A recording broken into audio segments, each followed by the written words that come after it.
You know, you hear the back and forth here on the border. Thank you, Martha. Good to see you. And the excuses, really, that we've heard from President Biden about why his hands are tied on this issue. He can't do anything, even given the extreme crisis that Americans are saying they see there. Yeah, it's not true what Secretary Mayorkas said. I can tell you from having spent a lot of time at the border, it's just not true. You know, one of the big problems is that President Biden halted, and I was not for the wall, so I want to say that at the outset. I am now, because I've been at the border. I watched 300 people come across in 2 hours between 2 a.m. and 4 a.m., just walk across the border, brought there in buses by the Sinaloa drug cartel. They're coming through one of 27 gaps.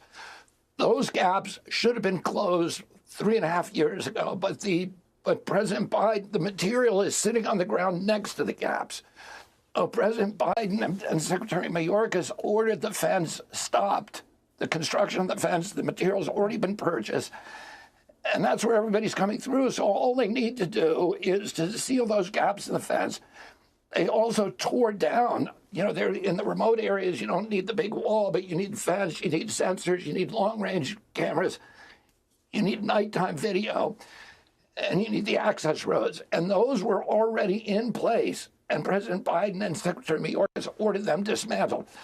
So the physical barriers were deliberately dismantled out of pettiness. Apparently, you know, that's the least kind of insidious interpretation of why they did it. But that's an easy thing to do. The other things that they need to do, they need to restore the Migrant Protection Act, which he can do through executive order, which says that people who want to adjudicate their asylum claims need to adjudicate them in Mexico before they come across. Which is, yeah, I mean, that was in place under the former president. But he doesn't want to do any of these things, obviously, right, because he would be doing them if he wanted to do these things. Right, right. And what I'm saying to you, that the claim that Secretary Mayorkas made before Congress today, that he had doubts about the illegality of the executive order. This is not true. What he's saying is simply not true. He could seal that fence without even an executive order. All he has to do is call construction companies on the border and say, finish the fence. The material is sitting there.